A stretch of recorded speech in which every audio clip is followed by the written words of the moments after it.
개인적으로 뭐 오늘 말씀드리고 싶은 거는 저는 무조건 쉬어야 된다라는 생각이 있어요. 근데 이제 저도 꼭 쉬운 건지 잘 모르겠습니다.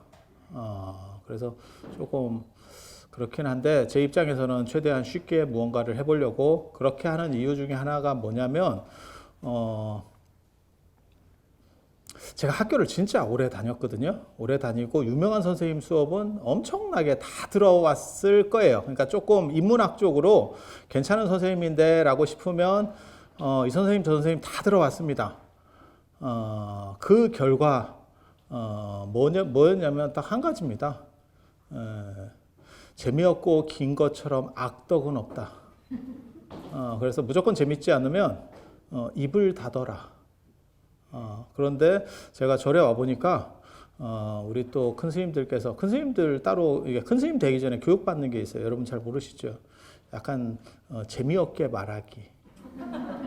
굉장히 위험한 발언일 수도 있는데 괜찮아요. 뭐 설마 뭐 이런 걸로 뭐라고 하시겠어요, 어른들이. 그래서 제가 학교 다닐 때 발언했던 게 있어요. 저랑 이제 같은 학년에 있는 스님하고 방을 같이 썼는데 이제 기숙사 생활을 하니까 스님들도 기숙사 생활을 합니다. 스님들끼리의 기숙사. 그때 이제 학부 때 우리가 무슨 얘기를 했었냐면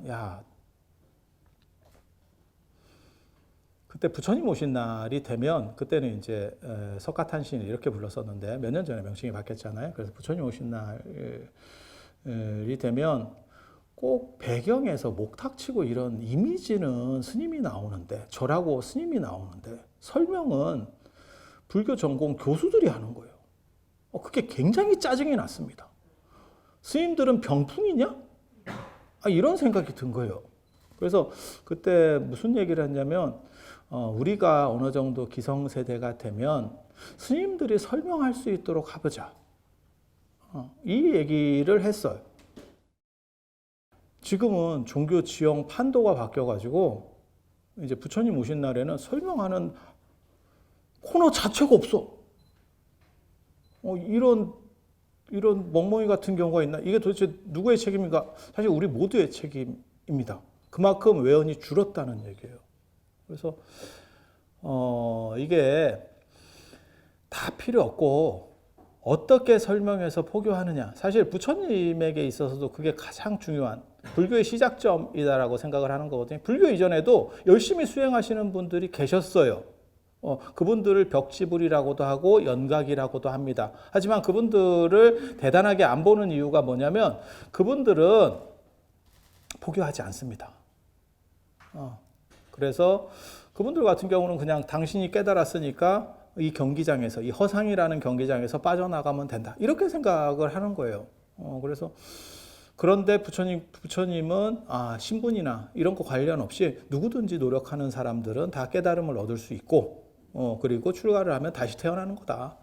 라는 말씀을 하셨죠. 그게 어떻게 보면 불교의 시작점입니다. 그런 비슷한 방식으로 중국에서 했었던 건 공자. 그래서 공자가 사학의 어떻게 보면 시조라고 보면 되고, 그래서 제가 농담삼아 그런 얘기 하는데, 강남 학원가에, 대치동 학원가에 공자 동상이라도 하나 만들어줘야 되는 거 아니냐. 너희들이 누구 때문에 먹고 사는데, 라는 얘기를 하는데, 부처님 같은 경우는 뭐라고 말씀하시냐면, 난 쥐인주먹이 없다. 맨 마지막에 돌아가실 때 그렇게 말씀하시거든요. 사권, 악권이라고도 나옵니다. 그래서 쥐인주먹은 없다. 모든 것은 펼쳐졌다. 너네가 스스로 선택해서 얻을 수 있다. 이렇게 말씀하시거든요. 저는 굉장히 그게 감동적이고 멋있다라는 생각을 해요. 자신을 다 드러낼 수 있는 사람은 진정으로 강한 사람. 이거든요. 그리고 부처님에 대해서도 제가 늘상 얘기하는 게 있습니다. 부처님은 6년 동안 수행을 하셨고 45년 동안 가르치셨어요. 그래서 실제로 부처님 생애에서 훨씬 중요한 부분은 교사로서의 시간입니다. 수행자로서의 시간 아니고요. 물론 가르치면서 다 수행을 하셨지. 근데 이제 방점이 어디에 놓이느냐지. 그때 만약에 부처님께서 가르치지 않았다면 지금 불교는 존재하지 않는 거예요. 어떻게 보면 오늘날 유신론적 종교, 그러니까 지금 3대 종교, 전 세계 3대 종교라고 말은 하지만 실제로는 두 종교는 그게 구약까지도 다 비슷합니다. 그래서 이슬람하고 천주교, 개신교 해서 기독교 전통은 비슷한 한 팀이라고 봐도 우리가 볼 때는 한 팀이고 지그들끼리는 절대 한 팀 아닙니다. 뭐가 똑같은 거냐면 냉면집에서 치킨집 보면 다 비슷한 거 아니야? 하지만 교촌과 BHC 절대 같지 않죠. 어디 그런 막말을 해? 이렇게 나오겠죠. 그래서 저희들은 그렇게 보지만 그거는 유신 종교. 우리는 사실 수행을 중심으로 하는 명상 종교거든요. 그래서 지금 명상 시대에 있어서 사실 불교가 할 수 있는 일들이 굉장히 많고 의미 있는, 그리고 세계 인류의 정신 문명에 있어서 기여할 수 있는 부분이 굉장히 많다라는 생각을 해요. 그런데 그러한 부분들이 잘 못 살아나는 이유가 저는 옛날 얘기를 너무 해서 호랑이 담배 피던 얘기 한다고 그러잖아요. 제가 그런 얘기 하거든요. 호랑이가 치간 놈이 담배를 펴봐야 얼마나 폈겠어. 왜? 임진왜란 병자호란 끝나고 나서 담배가 들어오잖아요. 담배가 타바코, 그게 포르투갈어잖아요. 우리 전통적으로 있었던 것도 아니고. 그러니까 담배 펴봐야 그게 조선 후기예요. 정확하게 말하면 조선 후기에 담배 피기 시작했어. 그런데 애석하게도 800년에서 당나라가 언제 망하냐면 907년에 망하거든요. 그러면 1100년 이전 얘기를 하고 있는 거예요. 이걸 왔다 갔다 하고 있는 거예요. 복고래도 너무 복고풍이지 이게. 그래서 개인적으로 그게 너무 슬프다고 생각을 해요. 그러니까 지금 예를 들어서 윈도우 내가 95를 쓰고, 윈도우 95가 굉장히 혁명적인 윈도우였습니다. 두 종류가 있으실 것 같은데 들으시는 분 중에는 아예 젊은 분은 윈도우 95를 안 써보신 분도 계실 거고, 그 다음에 이제 아예 좀 되신 분은 95만 안 썼겠어요? 그냥 계속 안 쓰고 막바로 스마트폰을 쓰시는 어른들도 계실 거고, 뭐 이렇게.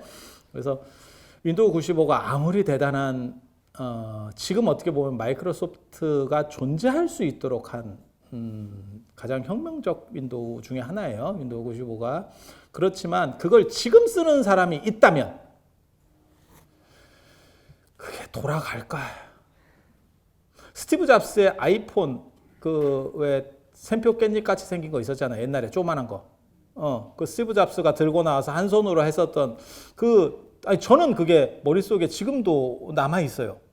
제 머릿속에 있는 게, 이런 얘기가 될란가 모르겠다. 88 올림픽 때 그 굴렁쇠 소년이 굴렁쇠 굴리는 거. 나 그거 너무 머릿속에 남았고, 아니 이게 왜 이 말을 해도 될란가 모르겠다라고 얘기하냐면 이게 벌써 엄청나게 오래된 얘기거든요. 근데 그게 진짜 이렇게 체육관 정중앙에서 이렇게 굴렁쇠를 다 걸려, 이게 지금도 머릿속에 남았고, 그 다음에 스티브 잡스가 이렇게 나와가지고 샘표 깻잎 같은 걸 하나 들고 이것이 혁명이다 뭐 이러면서 약을 팔았을 때 그런가 라고 하면서 그런 거를 이제 이렇게 좀 보게 됐을 때 그리고 사실 충격받았었던 거는 청바지 입고 머리 빠진 사람이 청바지를 입고 나와가지고 얘기하는 게 더 충격이었었어요.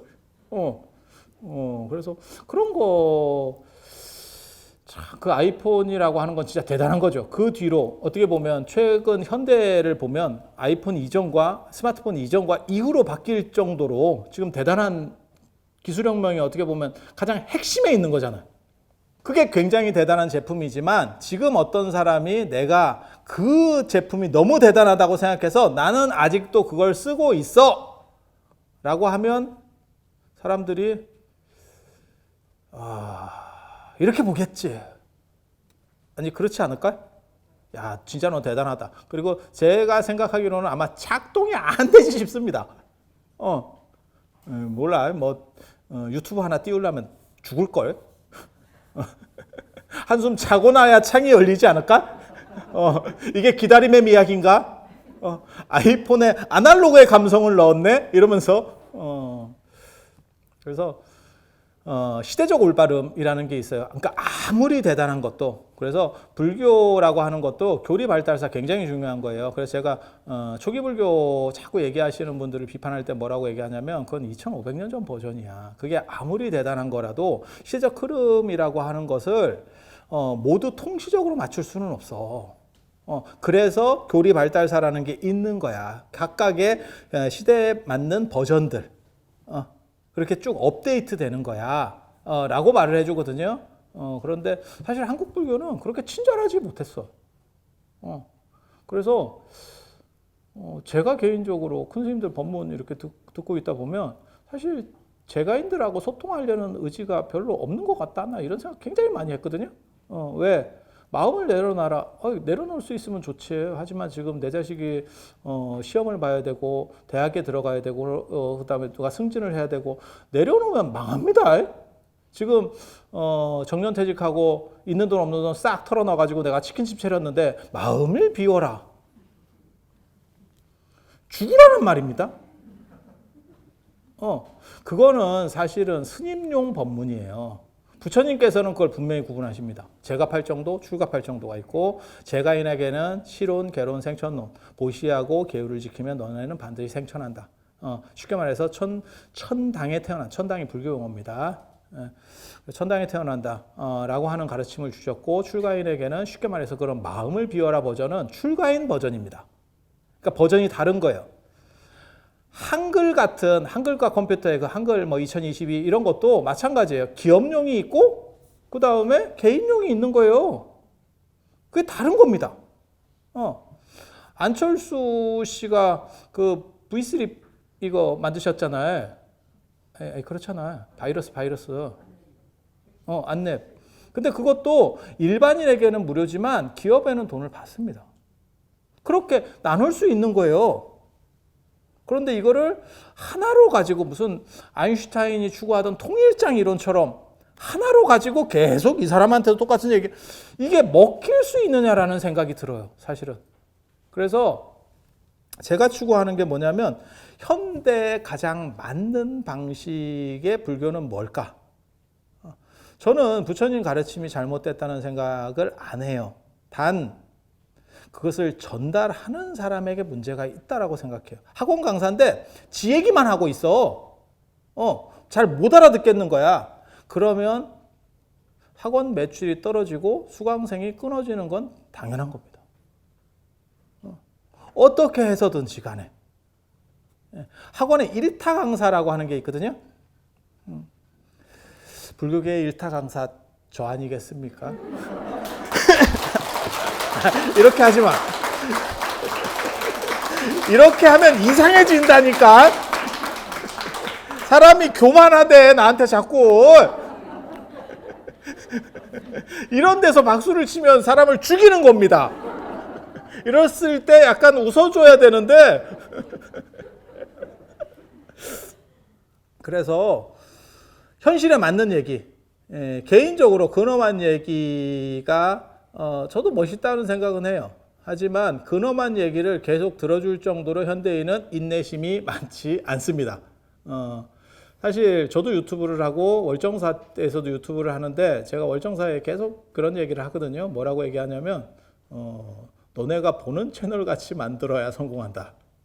보여주고 싶은 걸 만들지 말고 네가 뭘 눌러서 쳐다보는지 그런 식의 캐릭터를 만들어내라. 안 그러면 그런 식의 어떠한 프로그램을 만들어라. 이런 얘기를 하거든요. 그러니까 유튜브도 그런 게 있어요. 구독자 수는 늘어나는데 이게 그러니까는 이거는 굉장히 도움이 되는 채널인데 해서 구독을 눌러. 하지만 잘 안 들어가 보는 채널이 있어. 있다니까. 아예 구독도 안 누르는 채널도 있지만 구독은 눌러. 이거는 굉장히 교양적이고 내가 가까이 하고 싶어. 하지만 보느냐? 아니 그건 아니고 이게 참 알딸이한 그 경계가 있어요. 그리고 이거는 진짜 재밌어서 얘가 또 올렸나? 이러면서 찾아 들어가는 게 있어. 얘 새로운 거 올렸나? 이렇게 안 뜨면 찝쩍거리는 게 있어. 그게 사실 최강입니다. 제가 그런 거 하거든요. 근데 불교는 여러분들이 생각할 때는 이런 재미없는 것만 있었다라고 생각할지 모르지만 절대 그렇지 않아요. 예전에 큰 스님들 법문하시면 야단법석이라고 그랬어요. 야외의 단을, 그러니까 야단법석이라는 뜻이 뭐냐면 야외의 단을 차리고 부처님 법문을 설하는 거예요. 근데 언뜻 들으면 야단법석이 그렇게 재밌냐? 여러분 재밌어요? 근데 지금 야단법석의 뜻은 뭐냐면 굉장히 도떼비 시장 같이 이렇게 막 복잡한 걸 얘기하잖아. 그만큼 뭔가 볼 게 있고 재밌는 거리가 있었던 거예요. 조선시대 때도 마찬가지예요. 그림자 놀이도 하고 예전에 진짜 옛날 영화의 고전 영화급에 해당하는 게 왕의 남자가 있었어요. 이중기 선생께서 빅히트를 치셨던 왕의 남자 기억나십니까? 슬픈 겁니다. 기억 안 나면 굉장히 좋은 겁니다. 그게 뭐냐면 일종의 남사당패 같은 거를 하는 거예요. 근데 왜 남사당이냐면 남사당이 남자팀 그 다음에 절에서 공연팀이에요. 남자로 이루어진 절 공연팀. 그래서 남사당이에요. 왜 포교 수단으로 그런 거를 해서 요즘으로 말하면 그 산사음악회라고 생각하시면 돼요. 그러니까 볼 거 없을 때 산사음악회. 그러면 그때 그 당시에는 아니 산에까지 큰 스님 법문 들으러 누가 가? 그 힘들게. 예전 같으면 그게 막 한 4km씩 아니면 막 7km씩 이렇게 걸어가는 거거든요. 요즘 같이 뭐 절 앞에까지 이렇게 가고 이게 아니에요. 근데 거기에서 잔소리 들으러 가겠어요? 못 알아듣는 얘기 들으러? 그런데 그런 남사당 같은 게 있잖아요. 왜 여성이 없는지는 알겠죠. 왜 남성 집단인지는 알겠죠. 그게 이제 절에서 하는 집단이니까. 그래서 이제 남성 집단으로 해서 그런 공연팀도 있고 그림자 놀이도 하고 뭐 이렇게 그래서 그런 게 패키지 상품이에요. 그러면 그런 거를 구경하러도 오고 그때만 하더라도 그런 거 보는 게 굉장히 진기하던 때거든요. 그렇게 해서 이제 포교가 되는 거죠. 거기에다가 큰 스님 법문이 숟가락을 얻는 거죠. 이해가 됩니까? 그게 조선에서도 그렇게 했어요. 그래서 제가 조선이라고 하는 조선 불교를 너무 우습게 본다라고 제가 늘상 얘기하는 것 중에 하나가 뭐냐면 조선은 숭유억굴 정책으로 정부에 두드려 맞고 삥 따위 뜯겼어요. 뭐 공추를 해 자꾸 뭐 종이를 만들어서 뭐 해라 이렇게 이런 상황이 벌어지는 거예요. 계속 삥 뜯기고 두드려 맞고 삥 뜯기고 두드려 맞고 이런 식이었었어요. 굉장히 안 좋았어. 그런데도 불구하고 큰 절들은 다 그때 만들어진 겁니다. 큰 절들 다 그때 만들. 양반집, 99칸집보다 더 큰 절들이 만들어질 수 있는 게 뭐냐면 이분들의 포교 역량이 있어서 그래요. 그리고 조선 후기를 가장 대표하는 문화재 중에 하나가 뭐냐면 괴불이라는 게 있습니다. 괴불 크게 이렇게 거는 외부에 크게 거는 걸개 그림이에요. 이 괴불들은 진짜 대단한 거예요.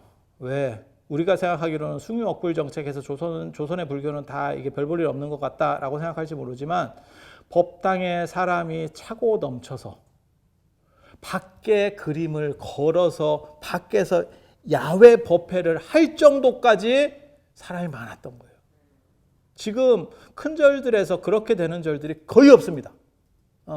미안한 얘기인데 그게 왜? 포교를 안 해서 그래요. 포교를 안 해서. 부처님의 정신에서 쉽게 말해서 불교의 출발점은 포교에 시작되는 거예요. 부처님의 오비구를 제도하면서. 그런데 그걸 놓쳤던 거야. 너무너무 슬픈 거지. 그러면 이게 단순히 조선에서만 있었느냐? 당나라, 수나라 당나라 때 그때 불교들이 그렇게 번성할 수 있었던 게 뭐냐? 주목해 볼 수 있는 게 변문이라고 하는 게 있습니다. 변문이 뭐냐면 변상도 들어보셨죠? 변상도가 사파 그림이에요. 정확하게 말하면 어떤 경전의 내용을 사파 그림으로 있는 건데 그 변상도 말고 또 다른 변상도가 있어. 그러니까 그림들을 사파 그림에서 사파만 계속 다 빼놓은 거야. 그래서 그거를 들고 다니면서 변문하는 사람은 그거 하나 놓고 그 다음에 이 스토리를 얘기를 해주는 거예요. 막 떠들어 주는 거야. 그러니까 어떻게 보면 요즘으로 우리식으로 말하면 춘향전이나 심청가 같은 거를 그림을 하나 들고 다니면 세트를 하나 들고 다니면서 이걸 넘기면서 얘기해 주는 거야. 자, 이거 봐 이러면서 그런 대본을 변문이라고 합니다.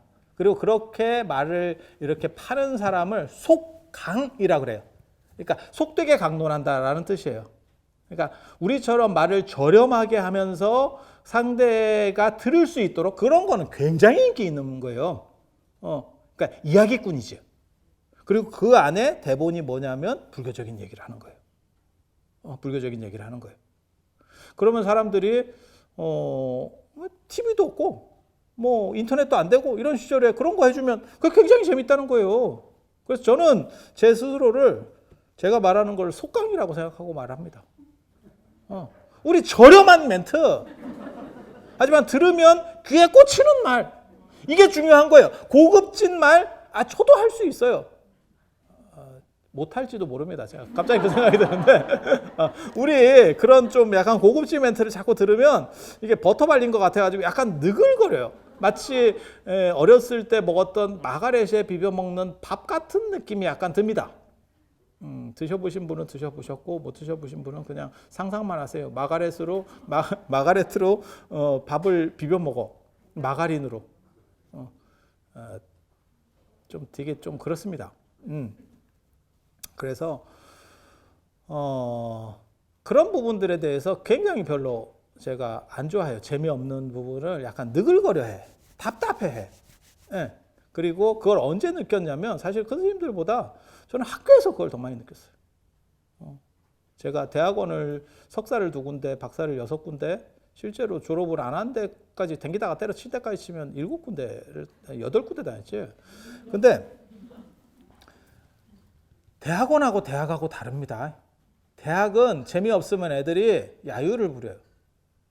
에이 이런 식으로. 아이 재미없어요. 뭐 이런 식으로 애들이 그냥 던져.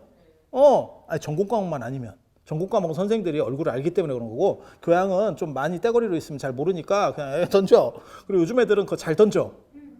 밉지 않게 던져.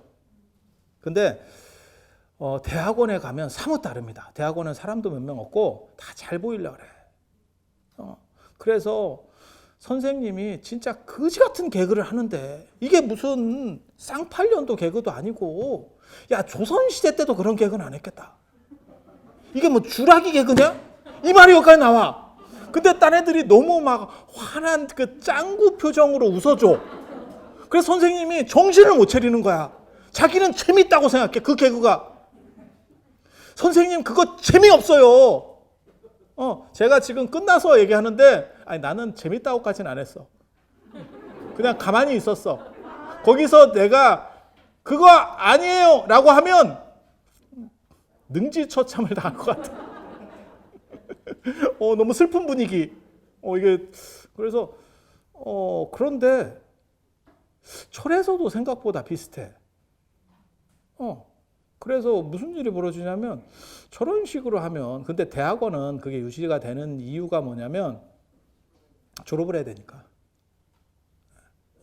그래서 제가 늘상 얘기하는 거 있거든요. 석사 박사는 지도교수를 존경하지 않느냐의 차이는 언제 결정되냐면 논문의 도장을 받은 뒤에 결정이 난다. 논문 도장 받고 스승의 날 때 찾아오는 사람은 진짜 관계가 좋은 사람. 그리고 논문 도장 받자마자 내가 다시는 마치 군대 전역한 사람이 내가 강원도 쪽 보고 오줌도 안 싸겠다 라는 정신을 보이는 사람 있어요. 저는 워낙 많은 경우들을 겪어봤기 때문에 이쪽에는 거의 생활의 달인입니다. 생활의 달인. 우리 싸우면서 건설하는 향토의 비군이잖아. 학교도 다니고 학생도 가르치고 그래서 양쪽을 다 합니다. 양쪽 심리를 제가 정확하게 다 이해를 하고 있거든요. 그래서 그 체제가 유지되는 거는 그래서 교수들은 재미가 없어요. 언뜻 생각할 때 교수들이 말을 되게 잘한다고 하는데 택도 없습니다. 말 더럽게 못합니다. 실제로 불교대학이나 이런 데서도 여러분도 교수들 수업을 한번 들어보세요. 재미없습니다. 그게 그나마 그 불교대학에 나오는 사람들이 추려서 나온 사람입니다. 나머지는 고문기술자 이근하나고 거의 쌤입니다. 수업을 듣고 있으면 내가 지금 수업을 듣고 있는 건가 이게 고문을 당하나 진짜 엽기적인 사람도 있어. 책을 읽어. 야, 책을 읽을 거면 내가 집에서 읽지. 영감님 목소리를 들어가면서 내가 그 자리에 앉아 있어야 돼? 시간을 버리고? 그렇다고 무슨 낭낭한 무슨 아나운서 목소리도 아니고 그 탁한 담배 피다가 들어온 듯한 목소리를 내가 이걸 몇 시간을 들어야 된다고? 있어요. 농담으로 하는 얘기 아닙니다. 그러면 그 사람이 실력이 없느냐? 아니야. 실력이 굉장히 대단한 사람도 교수법이 안 되는 경우들이 있는 거예요. 그 얘기를 이제 또 하려고 하는 거예요. 그래서 이 교수법이라고 하는 거는 사실 아는 것과 달라요. 노벨상을 받은 사람도 말 못하는 놈은 말 못합니다. 100%. 그러니까 저 같은 경우는 사실 먹고 살기 힘들어서 이렇게 진화한 케이스예요.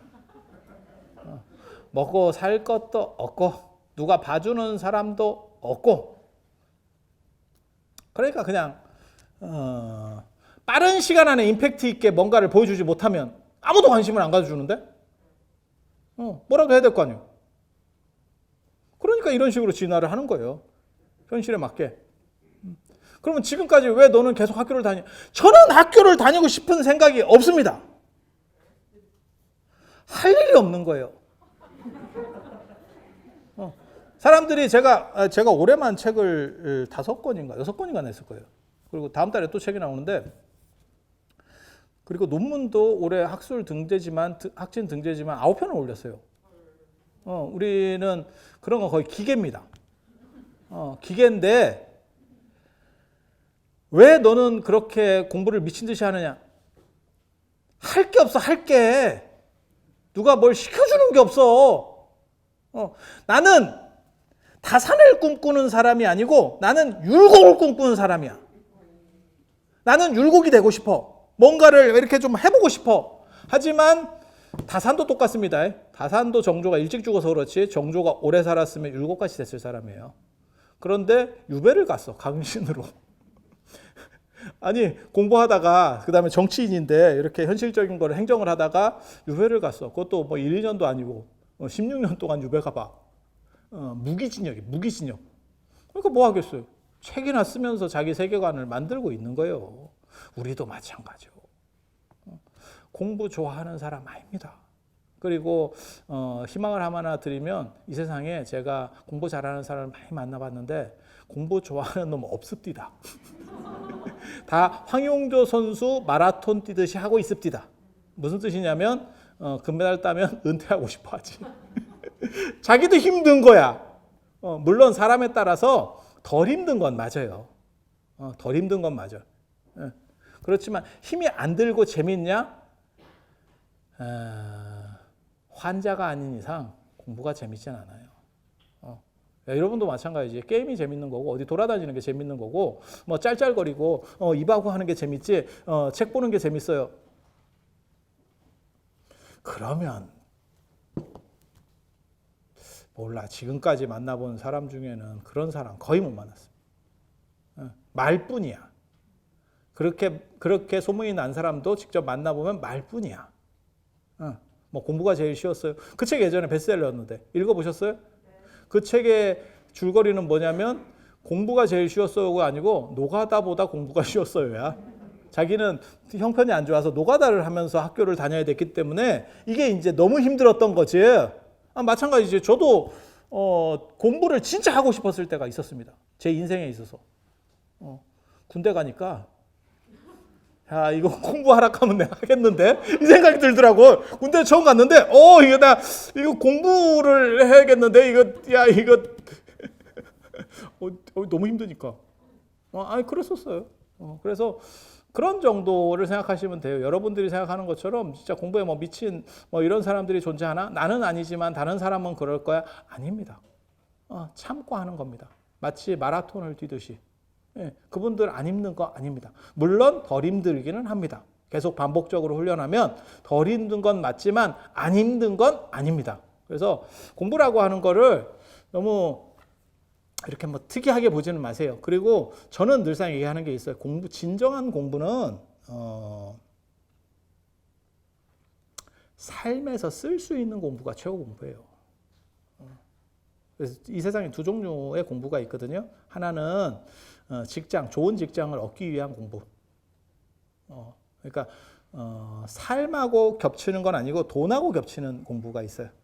그래서 나는 적성에 맞든 안 맞든 이 공부를 해서 어떻게 해서든지 좋은 직장에 들어가서 어느 정도 이상의 월급을 받아야겠어 라고 하는 공부가 있고, 우리나라 은퇴 연령은 49세입니다. 지금 10년이 넘도록 49세에 묶여 있어요. 그러니까 한국 사람들은 다 49세가 되면 보통 일반적 직장을 가지는 게 평균이에요. 그러니까 더 위도 있을 수 있고 더 아래도 있을 수 있어요. 근데 한 50 정도면 나온다는 뜻이에요. 50 정도에 나와서 일은 70 정도까지 한대요. 그래서 이렇게 은퇴한 뒤에 어떻게 행복할 수 있는가에 대한 공부, 자기를 도야할 수 있는 공부. 이게 필요하다고 생각해요. 그래서 저는 사실 직업을 위한 수단으로서의 공부도 굉장히 중요하지만 그것보다 중요한 게 자신을 즐길 수 있는 행복을 찾는 공부야말로 소중하다. 이렇게 생각해요. 왜? 직장을 가지고 내가 진짜 뭐 공부를 엄청나게 잘해가지고 학교 때 공부를 잘해서 뭐 서울대를 막 수석으로 들어가서 그렇게 해도 그 직장에서 내가 사업을 하지 않는 이상은 그러면 끝까지 버텨도 60 안에 나옵니다.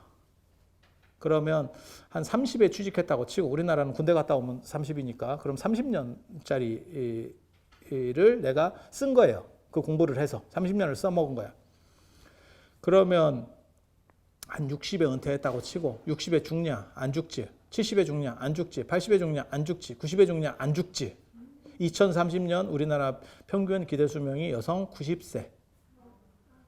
그래서 지금 정상적으로 사시는 분들은 거의 다 90대 중반, 젊으신 분은 100세까지 간다라고 봐야 되거든요. 그런 정도 생각을 하시면 그 후반기에서 쓸 수 있는 시간이 더 긴 거예요. 그리고 이거는 분산 투자를 해야 돼. 이게 자산 관리하고 비슷합니다. 계란을 한 바구니에 담을 수 없어요. 그러니까 제가 그런 얘기 하거든요. 이제 오래 사는 시절이 되면서 육체에 대해서 사람들이 관심들을 가지기 시작해. 그러니까 건강해야지. 왜냐면 이제 몸이 아프면 절단이 나니까. 아니 70에 죽는 것도 아니고 90이 돼도 죽을지 모르지 하는데 몸 관리 잘못해가지고 누워있는 상태로 간다고 가정을 하면 이게 지금 생지옥이지. 그리고 우리나라는 의료시설이 워낙 잘 돼 있어서 죽을래도 죽을 수가 없습니다. 우리 코로나 때 봤잖아. 90 몇 세인데 코로나 걸렸는데 우리 한국 의료진이 살려내잖아. 여러분 못 죽습니다. 함부로 죽으려고 생각하지 마세요. 이게 쉽게 못 죽습니다.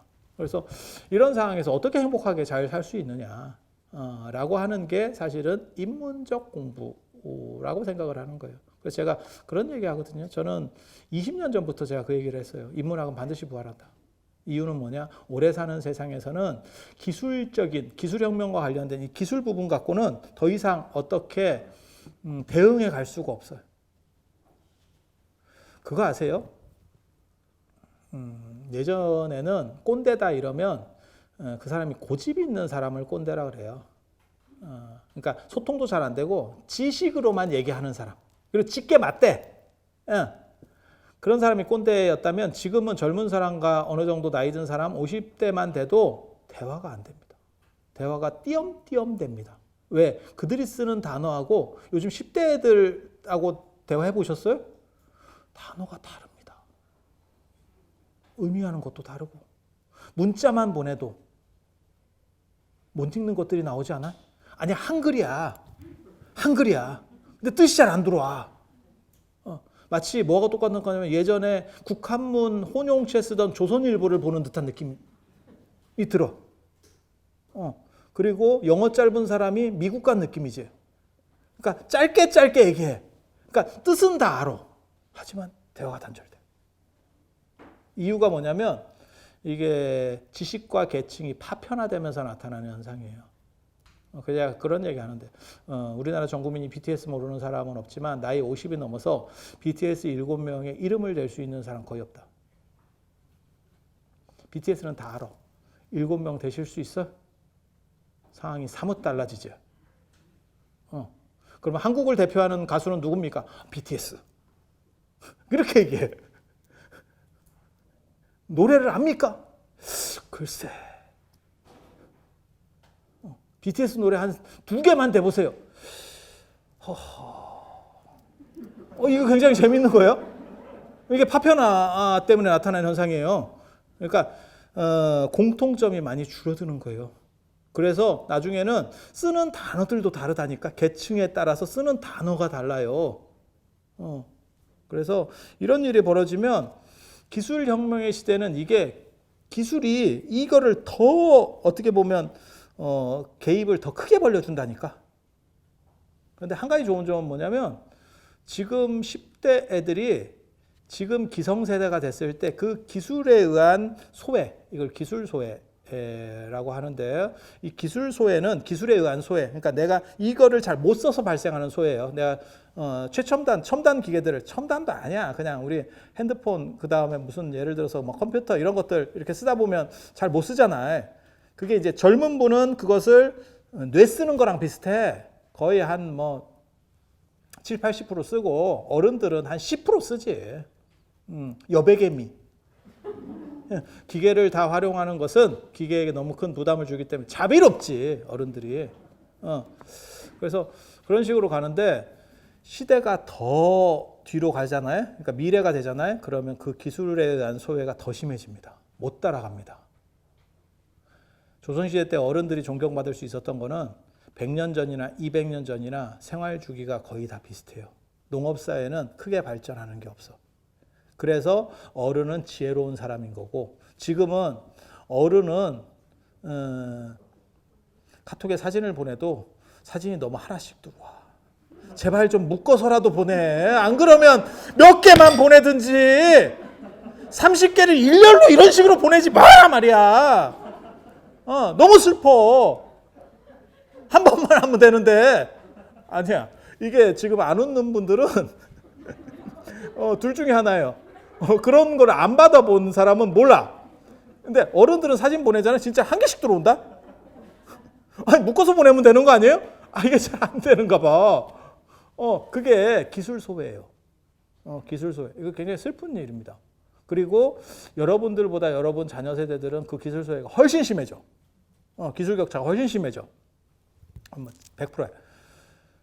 그래서 이런 것들을 가지고 따라가기는 너무 힘들고, 그렇지만 인문학적인 거는 잘 안 변한다니까요. 제가 그래서 그런 얘기 합니다. 제가 맹자 되게 싫어하는데 저는 순자주의자이기 때문에. 순자는 현실론주의자고 맹자는 이상주의자예요. 제가 예수도 싫어하거든요.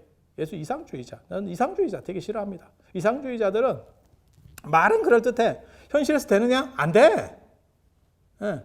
그런 걸 보고 뭐라고 얘기하냐면 크기는 한데 쓸모가 없다.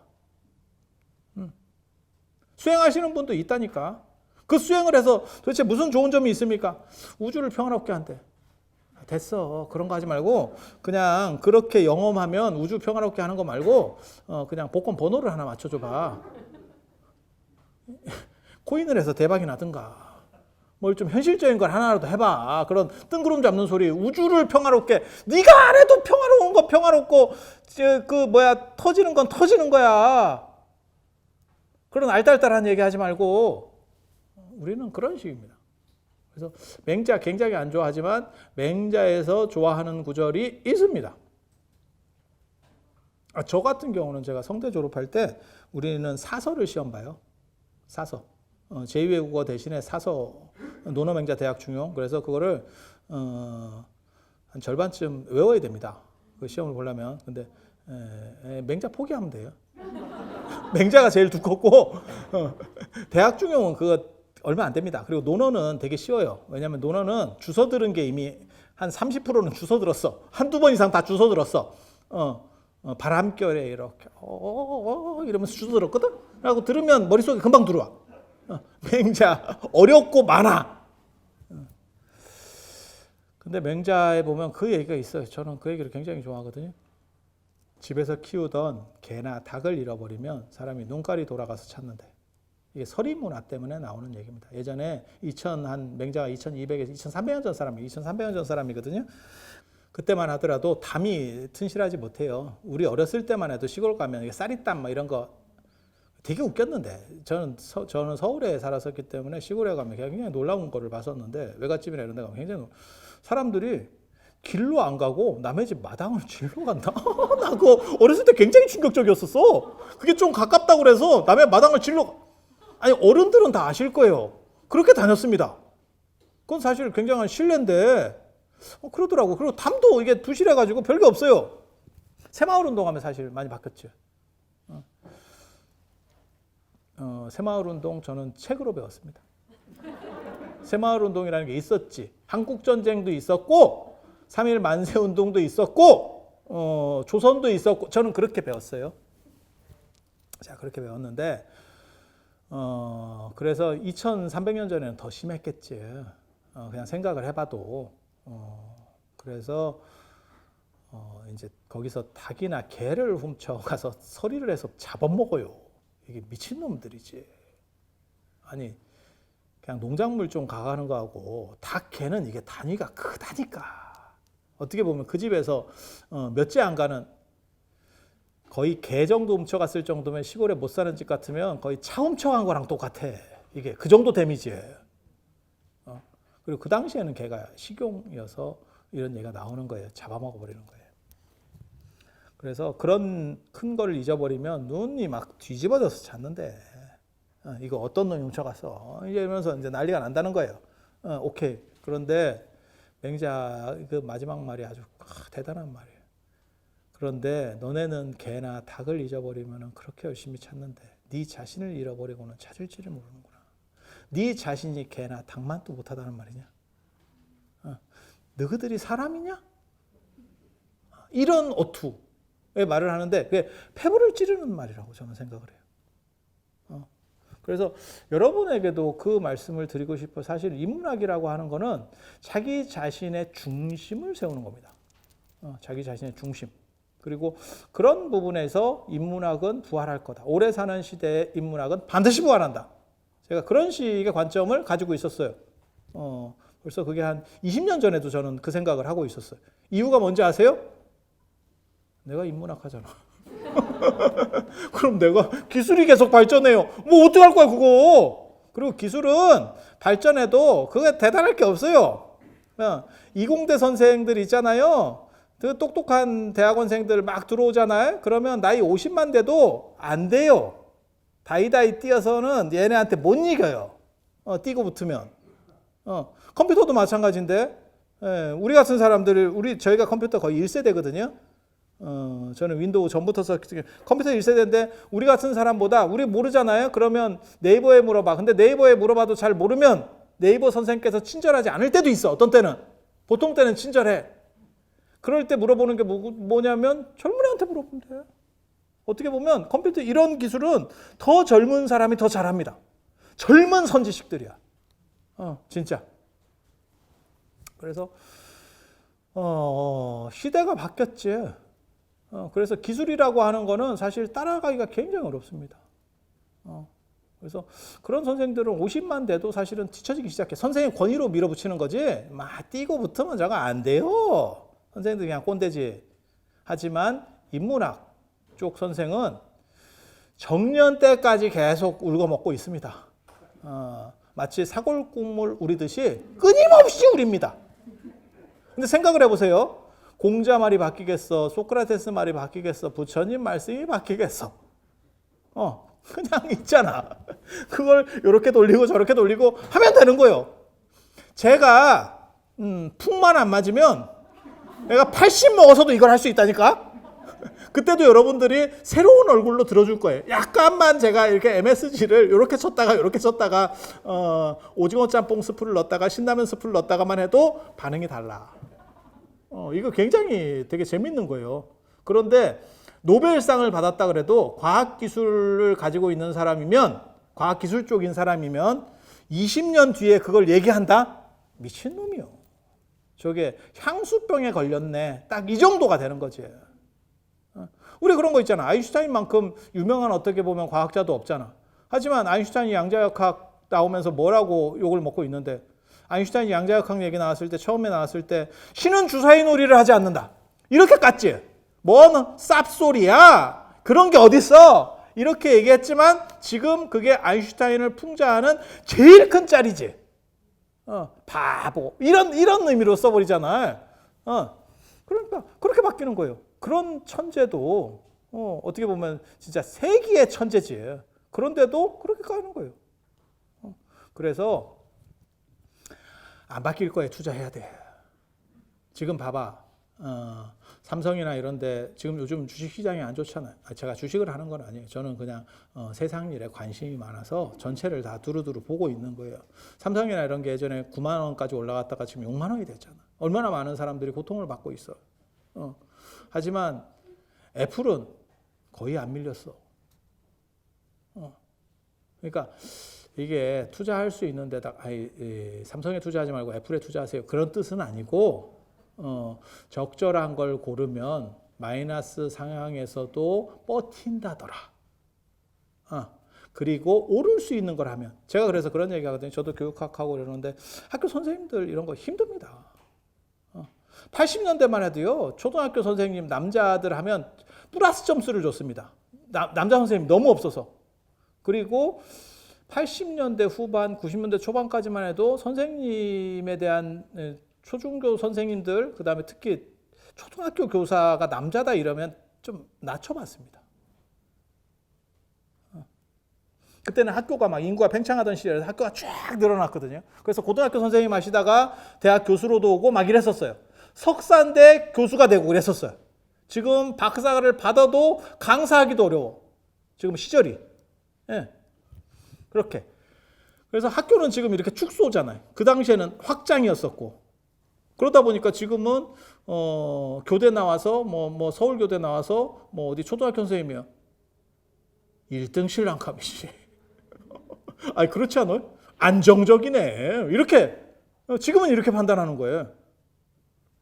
그래서 시대가 이렇게 바뀌어가는 거죠. 그래서 줄을 잘 서야 돼요. 이게 팽창하는 쪽이냐, 축소되는 쪽이냐. 축소되는 쪽으로 가면 인생 끝나는 겁니다. 제가 이제 철학과 수업 이렇게 들을 때도 그 얘기 제가 해드리거든요. 이렇게 철학과 수업 들으면 되게 웃겨요. 유교하는 사람도 있고, 우리 같이 이제 불교하는 사람도 있고, 그 다음에 서양 철학하는 사람도 있고, 칸트 해결하는 놈들도 있고. 근데 제가 사실 칸트에 또 관심이 있기 때문에 칸트 전공자한테 야 칸트 좀 읽을 거를 좀 줘. 이랬더니 그놈이 나한테 원서책을 줘가지고 짜증이 나서 야이씨 내가 개론을 원하는 거지 이걸 가지고 무슨 우물을 팔 줄 아냐? 네가 나한테 그러면 불교책 달라 그랬는데 내가 한문 원전 주면 너 좋겠냐? 이랬거든. 근데 저는 사실 그 칸트 하는 사람을 이해를 못했어요. 지금도 그 생각엔 변함이 없어요. 이유는 뭐냐면 아무리 네가 칸트를 가지고 박 터지게 해봐라. 독일 사람들이 너를 한 번이라도 곁눈질로라도 한 번 봐줄 것 같냐? 택도 없습니다. 택도 없습니다. 저는 대부분 한국 철학 관련된 걸 하거든요. 물론 중국이나 인도도 하는데 특별한 경우 아니면 한국적인 걸 많이 해요. 이유가 뭐냐면 우리나라에서 그걸로 박사를 제가 이제 뭐 불국사로도 박사 논문을 쓰고 그랬는데 그냥 예만 들어드릴게요. 불국사가 굉장히 유명한 절인데도 박사 논문이 제가 1호 박사입니다. 그리고 아무도 지금까지도 없어. 그 뒤로도 불국사가 약간 복잡해서 그래요. 연구하기가 복잡해서 소논문은 한 150개 정도 있을 거야. 그렇지만 박사 논문이 쉽게 안 나왔어요. 그걸 제가 했는데 자랑하려고 하는 얘기는 아니에요. 근데 그 박사 논문이 통과되는 순간 어떤 일이 벌어지는지 아세요? 내가 전 세계 1등이야. 왜? 미국 사람이 불국사로 썼겠냐, 독일 사람이 썼겠냐, 프랑스 사람이 썼겠냐. 이거 되게 재밌어. 되게 재밌어. 내가 하는 순간 나 전 세계 1등이다. 이런 굉장한 자부심이 있어. 이거 굉장히 아니야. 그런 의미로 하는 건 아니에요.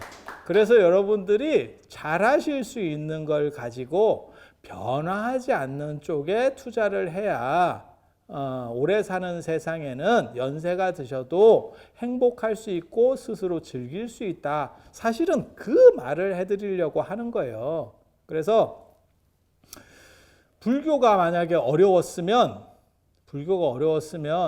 부처님이 데뷔도 못하고 끝났습니다. 미안한 얘기로. 그 당시에 불교가 쉬웠기 때문에 꼴배던 목동이 듣고 소치로 나왔던 또 목동이 듣고 이런 애들이 듣다가 부처님 얘기를 들으면 봉선화 연정이지 손대면 톡하고 터질 것만 같아. 톡 건드리면 바로 샥 넘어오는 거예요. 이게 쉬워서 그래요. 불교는 그 당시 기성 종교가 아니고 여러분 아시다시피 그 당시에 신흥 종교입니다. 그런데 그게 먹힐 수 있는 이유는 들불처럼 쫙 이렇게 일어날 수 있는 이유는 뭐냐면 쉽고 친절해서 그래요. 그리고 그것을 나중에 소승불교, 부파불교라고 하는 소승불교가 그 초심을 잃어버리고 어렵게 됐어요. 그때 다시 그거를 쉽게 다운시킨 게 대승불교입니다. 그리고 대승불교가 초심을 잃고 다시 어려워지기 시작했어. 그러니까 뭘 생각하시면 되냐면 핸드폰 생각하시면 돼요. 핸드폰이 투지폰. 피처폰이라고 하는 거 있잖아요. 그게 나왔을 때 우리가 노키아 다음으로 삼성이 애니콜이 그 당시 2등이었었어요. 그리고 LG도 굉장히 잘 만들었죠. 그래서 삼성하고 LG 폰을 합치면 노키아보다도 많다더라. 들어보셨잖아요. 삼성이 그 당시에 이제 LG보다 만족도가 좋았던 이유는 LG는 디자인이 이뻤고 삼성은 잘 안 망가졌고 그리고 서비스 기능들이 점점 늘어나기 시작했어요. 핸드폰이. 그래서 나중에는 핸드폰을 사면 이만한 안내 책자가 그 밑에 이렇게 밑장빼기로 들어오는데 핸드폰 밑으로 이렇게 딱 삽입이 돼 있는데 진짜 깨알 같은 글씨로 써놨습니다. 깨알 정도는 아니고 그냥 쌀알 정도? 일반 이런 글씨보다 훨씬 작은 거. 그리고 기능은 무지 많은데 이거를 다 어떻게 숙지할 수가 없어요. 참고로 말씀드리면 저는 지금은 이제 그런 데서 탈피했는데 그때만 하더라도 그런 걸 사면 그거 다 읽었어. 그거 다 읽어봐. 그거를. 아니야, 남자애들 중에 그런 애들이 있어요. 여자는 거의 없습니다. 여자가 이런 분 있으면 같이 주변에 친구로 사귀지 마. 되게 피곤해. 그리고 남자가 이런 사람 있으면 이것도 피곤합니다. 그래서 그거를 읽고 그 기능들을 하나씩 이렇게 좀 써보려고 했었어. 근데 그거 안 됩니다. 그거 너무 두꺼워서 다 읽어도 이게 어느 정도 숙지할 수가 없어. 머리가 안 돼. 그러니까 114를 누르면 그 안내양이 당신이 원하는 기능을 가르쳐줘. 내가 지금 뭘 어떻게 하려고 하는데요. 그러면 걔가 요거 누르고 요거 누르고 요거 누르고 이렇게 눌러서 따라서 눌러보세요. 이렇게 해서 가르쳐줘. 그 서비스를 했었어. 그 얘기는 뭐냐면 그게 피처폰의 한계에 봉착했다는 뜻입니다. 모든 사람이 힘들어하고 있다. 그때 스티브 잡스가 샘표 깻잎을 들고 나온 거예요. 그때 가장 큰 충격은 뭐였냐면 설명서가 없었던 게 가장 큰 충격. 아이폰을 받아본 사람의 가장 큰 충격은 얘는 왜 설명서가 없냐가 가장 큰 충격이었어. 진짜. 요즘은 이제 간편 사용 설명서 이렇게 들어오잖아. 두꺼운 건 없어졌고. 스마트폰 몰라? 그래서 그런 정도? 그리고 만약에 지금 저는 그 생각을 하거든요. 지금 스마트폰도 점점 어려워지고 있어요. 기능들이 계속 추가되면서 어려워지고 있어. 버거워하는 사람이 많으면 누군가 제2의 스티브 잡스가 나옵니다. 그게 개인적으로는 우리나라에서 나왔으면 하는 생각이 있어. 그런 사람이 우리나라에서만 나오면 전 국민이 먹고 삽니다. 애플이 우리나라 기업이잖아? 전 국민이 먹고 삽니다. 진짜. 그런데 애석하게도 그렇게 될지는 잘 모르겠어. 저는 그렇게 바라봅니다. 그리고 그게 얼마 멀지 않았다는 생각까지는 해. 곧 지금 마치 여명이 비치는 것 같아. 왜? 점점 힘들어지고 있어. 그 다음에 누군가가 한 단계를 좀 진화론으로 얘기하면 이렇게 발전하는 거 말고 갑자기 돌연변이 발전이라는 게 있거든요. 이렇게 탁 튀어 올라가는 거. 그 시점이 터질 거예요. 그게 불교사로 얘기하면 부처님께서 쉬운 걸 말씀하셨고 부파불교, 소승불교가 어려워지니까 대승이 다시 다운시켰고 모두 다 부처님이 될 수 있다라고 다운시킨 거고 그 다음에 대승이 다시 어려워지자 밀교가 그걸 한번 다운시켰고 그리고 동아시아에서는 그거를 교종이 어려워지자 선불교가 그걸 다운시킨 거예요. 그런데 지금 한국 불교가 안 되는 게 뭐냐면 그 다운이 안 된 거예요. 그리고 그거는 불교가 문제가 있는 게 아니고 말하는 사람이 문제가 있다라고 저는 생각을 해요. 너네가 잘해서 알아들어야지 그건 교육자로서의 기본이 안 돼 있는 겁니다. 알아들을 수 있는 말을 충분히 해주고 어떻게 해서든지 그 사람에게 맞는 교수법을 택해야 돼요. 그래서 제가 그런 얘기 하거든요. 이 세상의 물 중에 못 마실 수 있는 물은 존재하지 않는다. 무엇만 있으면? 정수기만 있으면. 그런데 정수기를 거쳤는데도 우리가 못 마시는 물이 존재한다면 그것은 정수기에 문제가 있는 거다. 그래서 여러분들에게 어렵다라고 불교가 다가가는 거는 사실은 정수기에 문제가 있는 거예요. 그거를 연결시켜 주는 사람에 문제가 있는 거예요. 교환수 문제지. 예전에 전화기에 그거 있었잖아요. 교환 이러면 예 이러면서 이렇게 꽂아줬었잖아. 그런 건 몰라? 그런 건 몰라? 이렇게 돌리고 교환 몇 번 이러면 이렇게 다다다 꽂아주고 그래 교환은 다 듣고 있었어. 그때도 녹음 기능 비슷한 게 있었던 거야. 그래서 교환은 듣는다니까 진짜 되게 재밌어. 그 전통을 이어서 지금 삼성의 갤럭시가 그 기능을 넣어줬지. 그래서 전화로는 요즘 이제 험한 말들이 잘 없지. 자동 녹음 기능이잖아요. 갤럭시 선생께서 그걸 만들어 주셨잖아. 그래서 개인적으로는 쉬운 불교라고 하는 게 목표예요. 그리고 제가 진짜 하고 싶은 거는 사실은 저는 불교인들에게 말하는 게 아니고 불교와의 관심이 있는 불교를 모르는 사람들, 그러니까 불교와 일반인의 접점 지역에 있는 사람들을 포교할 수 있었으면 좋겠다라고 하는 게 제 희망사항인데 잘 안 돼요. 그런 생각들을 하면서 만드는 게 이 세상에서 가장 쉬운 불교. 그리고 연세가 드시면 제가 늘상 얘기하는 거 있어요. 공부도 꼭 필요합니다. 공부도 꼭 필요합니다. 여기서 말하는 공부라는 건 취미로서의 공부. 한 살이라도 젊었을 때 공부를 시작을 하세요.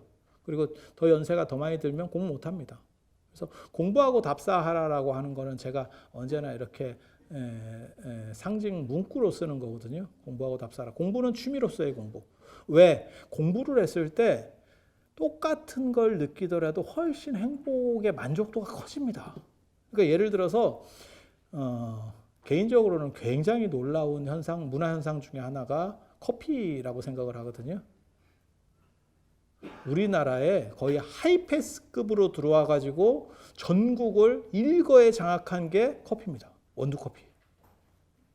이거 문화 현상으로서 굉장히 재밌는 거예요. 왜냐하면 하나의 문화가 이식되고 그 다음에 전파되는 데는 다 속도가 있는 거거든요. 우리나라에 KFC가 들어왔을 때, 그 다음에 베스킨라빈스가 들어왔을 때, 그 다음에 피자헛 같은 게 들어왔을 때 그게 생각보다 이렇게 느리게 퍼졌어요. 그런데 스타벅스나 이런 원두커피는요, 한 방에 골목 전체를 다 돌았지. 이런 데도 커피집이 있나 싶은 데까지 다 있지. 아니 그렇지 않아요? 그게 몇 년 만에 바뀐 거야. 야, 이게 문화가 없는 데서 갑자기 그렇게 바뀐 것도 아니고 우리가 나름 문화들을 다 가지고 있었는데 야, 어떻게 이게 가능하지? 싶을 정도로 대단해.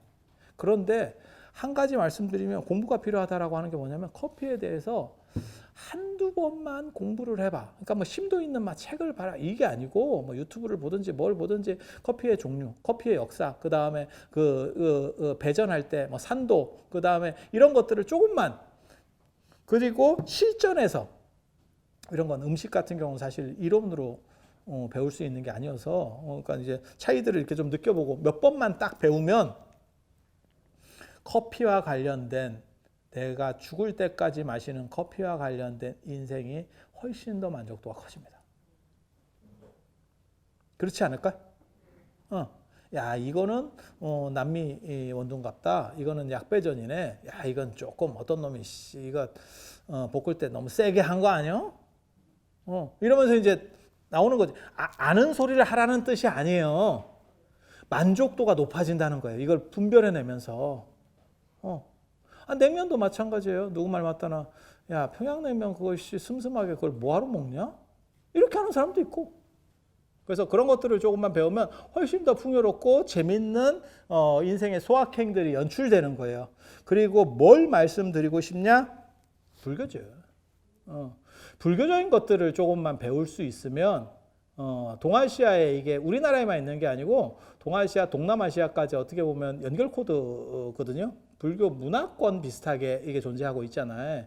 그래서 몇 가지들을 이해하고 보면 개인적으로 절에 다니시는 분 중에서 보살님하고 불상을 구분 못하는 경우들도 많이 봤습니다. 개인적으로 연세 드신 분들 중에서 그냥 절은 하고 돈은 놓고 절은 하시는데 복전함에 이황 선생을 올려놓고 절을 하시는데 잘 못합니다. 구분을 잘 못하시더라고요. 근데 몇 번만 이렇게 보면 이 종교미술이라고 하는 건 의계성이에요. 법칙성. 똑같아. 부처님은 무조건 파마머리. 보살님은 관을 쓰고 있어. 지장보살님은 우리랑 똑같아. 빡. 그래서 불교와 관련된 것들 있잖아요. 한두 번만 배우면 똑같습니다. 모든 절이 다 똑같습니다. 그리고 그거를 어기는데도 가끔 있어. 그러면 그쪽을 또라이로 몰면 됩니다. 이거 원칙이 있는 거니까. 축구는 그게 우리나라에서 하든 미국에서 하든 뭐 프랑스에서 하든 독일에서 하든 남미에서 하든 골키퍼를 제외한 모든 사람은 공을 잡을 수 없습니다. 동일 룰이죠. 맞잖아요. 몇 가지 룰만 알면 끝입니다. 야구도 마찬가지예요. 몇 가지 룰만 알면 이제 제일 짜증나 하시는 분들 중에 뭐가 있냐면 그거는 근데 그 남자도 잘못하는 거야. 꼭 여자친구 데리고 야구장에 가. 더럽게 길고 재미없고 축구는 뛰어라도 댕기지. 이건 서 있거든. 그러니까 더 재미없는 거야. 게다가 룰을 이해를 못하면. 그래서 여자가 자꾸 남자한테 물어봐. 쟤는 저거 뭐요? 이렇게. 저게 뭐요? 왜 아웃이요? 이런 걸 물어봐. 그럼 남자는 짜증이 나. 집중해서 보고 있는데. 그러니까 룰을 이해하느냐 못하느냐가 짜증의 강도가 완전히 달라집니다. 그렇지만 한 번만 이해하면 그게 그렇게 복잡한 룰이냐? 절대 그렇지 않아요. 그것만 이해하면 전국 사찰을 다 다니면서 볼 수 있는 게 훨씬 커져. 그 만족도라고 하는 게 훨씬 높아집니다. 그리고 절대 깊게 얘기하지 마. 파마머리야 그러면 저 부처님이야? 이 정도만 딱 하고 빠집니다. 파마머리 아니야? 그러면 저건 보살님이야? 이렇게 딱 대충 이렇게 그러면 애들이랑 갔어. 그러면 엄마 그거 어떻게 하셨어요? 그러면 다 그런 게 있어. 길게 설명하지 마. 길게 설명하면 애들이 스마트폰을 칩니다. 그러면 뽀록나. 그냥 멋있게 마치 무협지로 얘기하면 무협지에 그런 거 많이 있거든. 요즘으로 말하면 그런 거지. 중학생들한테 이렇게 누가 이렇게 두드려 맞고 있는데 탁 나서가지고 탁 그거 딱 떠나는 거지. 그때 이제 그 두드려 맞은 사람이 얘기를 하는 거지. 이제 옷을 잡으면서 이름이라도 그러면 이름은 뭐 이러면서 가는 이런 자세를 취해야 돼. 여기서 이름을 얘기하고 이러면 미천이 드러난다. 절대 그러면 안 돼. 어느 정도에서 딱 끊어줘야 돼. 그래서 이게 신비주의. 가족 간에도 신비가 무너지면 관계가 소원해집니다. 그래서 가족도 연막을 칠하는 거. 이거 아주 중요한 얘기예요. 그래서 불교라고 하는 게 이렇게 다닐 때 중요한 것도 있고 그다음에 또 뭐가 있냐면 교육에서 제일 중요한 게 지금 이렇게 말로만 떠드는 교육이 사실 제일 안 좋아요. 가서 답사라는 게 굉장히 좋습니다. 저는 답사 제가 이제 뭐 소댕기기라고 저는 답사를 인솔 하기 때문에 답사 굉장히 교육적으로 굉장히 좋아요. 제가 남들보다 견문이 넓어진 게 답사를 많이 해서 그렇거든요. 답사하면 이게 한 번 갈 때하고 틀리고 두 번 갈 때 틀리고 이게 보이는 게 좀씩 다릅니다. 물론 그냥 계속 CL이 가기만 해서는 안 되고 좀 찾아봐야지. 근데 우리는 답사할 때 뭐라도 앞에서 설명을 해줘야 되니까 계속 좀씩 찾거든요. 아니 뭔 얘기를 해야 될 거 아니야. 인솔해서 같이 봅시다. 이게 뭐요? 뭐라도 이게 얘기를 해줘야 될 거 아니야. 들을 만한 얘기를. 그리고 현장에서 지금 이런 건 껌입니다. 이렇게 이게 공간 안에서 돌아서 하는 건 이거 껌이고 야외에서 사람의 시선을 잡으려고 하면요. 진짜 훨씬 힘들어요. 약간 미친 듯한 똘끼를 발휘해야 돼. 그래서 직접 다녀볼 수 있고 공부해 볼 수 있으면 그거는 최고입니다. 그래서 사실 이런 책이 최대한 쉽게 해서 조금씩 읽다가 좀 댕겨보다가 좀 읽다가 댕겨보다가 이렇게 할 수 있으면 개인적으로는 굉장히 좋은 여러분들의 인생을 풍요롭게 만들어줄 수 있는 제 초심은 언제나 이거예요. 쉽게 다가갈 수 있는 그리고 80 먹은 사람도 보면 이해할 수 있는 방식들을 찾아줘야 된다. 그리고 그게 부처님의 정신이다라고 생각을 합니다. 여러분들과 함께한 이 공덕으로 부처님의 가피가 댁내에 두루 가득하시기를 기원드리면서 다음에 또 좋은 자리에서 시절 인연이 닿으면 만나 뵙고 인사 올리도록 그렇게 하겠습니다. 자, 들어주셔서 감사합니다.